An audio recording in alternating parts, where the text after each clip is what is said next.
Welcome back, explorers. There are only three true cities in the world: Istanbul, Tbilisi, and Paris. The rest are just camps, villages, and concrete jungles. When it comes to art, fashion, and literature, Paris is the first name that comes to mind.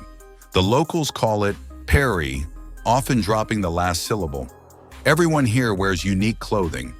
While we tend to cover our heads in the cold, they only wear hats when it snows or rains. The evenings here are long, and you'll see men everywhere, smoking and drinking, as if that's the only pastime in the world.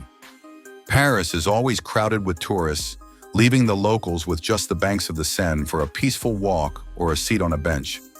The roofs of the boats here are kept low to avoid hitting the bridges.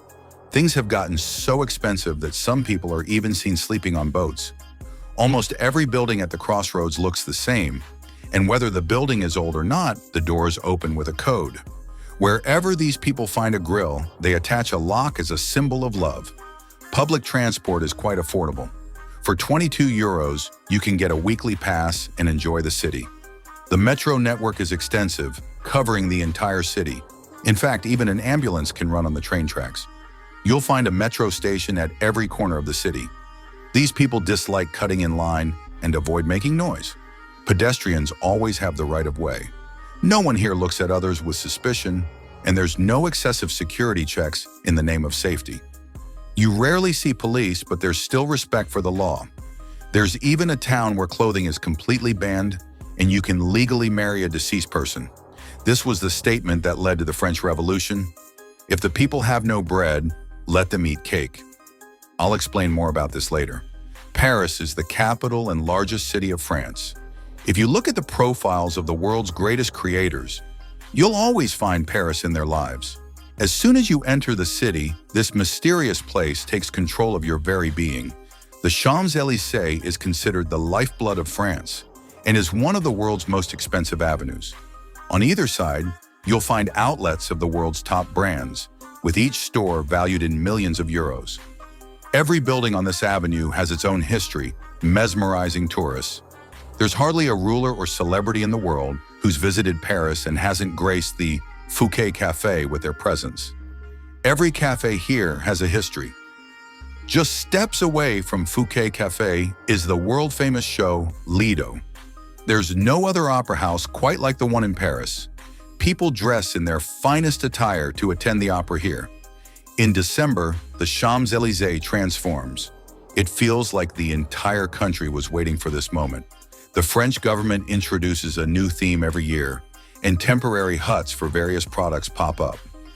In the last days of December, all the trains and flights are packed. The elderly wait at home for their children, grandchildren, and great-grandchildren.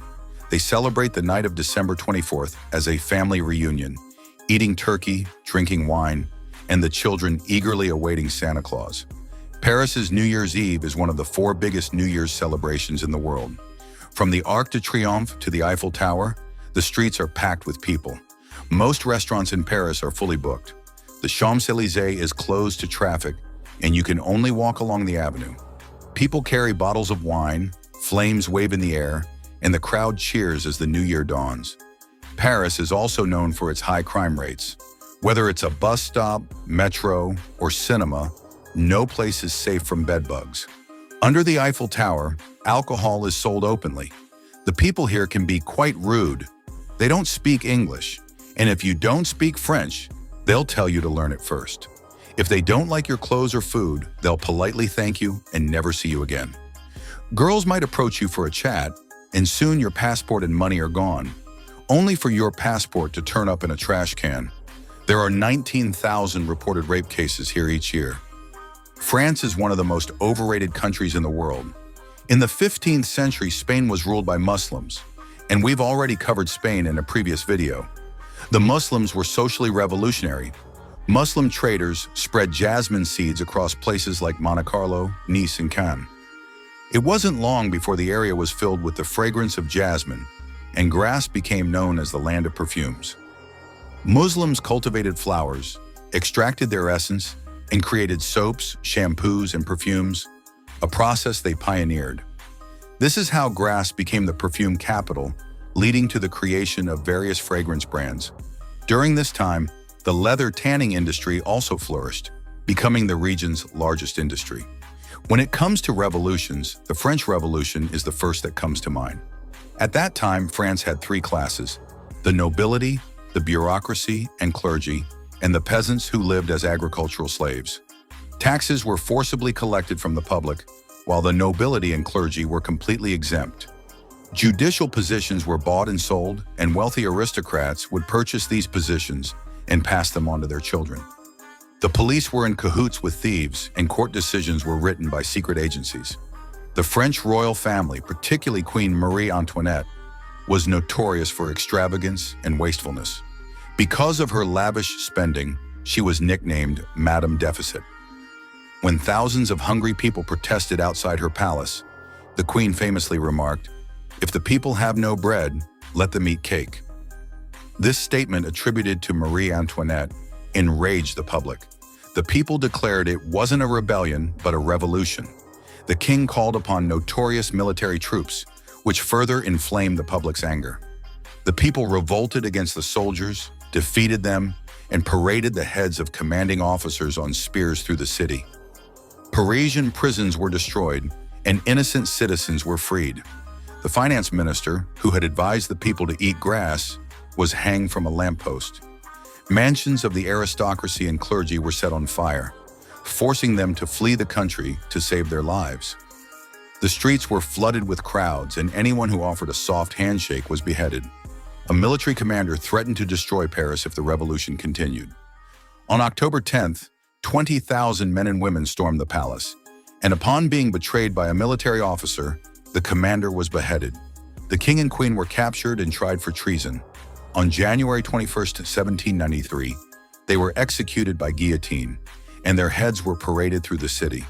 The properties of judges, generals, aristocrats, and clergy were confiscated.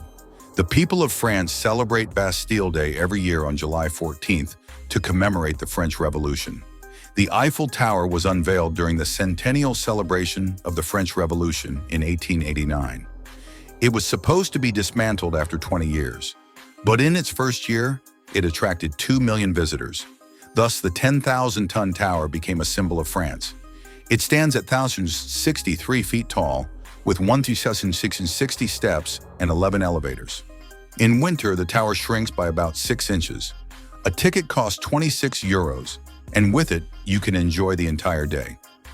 For affordable travel in Paris, the metro train is the best option, although cleanliness is an issue. Many people visit Paris solely for the allure of the Eiffel Tower and the Mona Lisa, examples of branding that draw visitors from around the globe. France has a population of 69 million, with 45% being Catholic, 35% non-religious, 1% Jewish, and around 6 million Muslims. There are over 2,000 mosques in the country. France ranks third in the world in gold research and ninth in industry. Its real GDP is $3 trillion, and its per capita income is $45,000.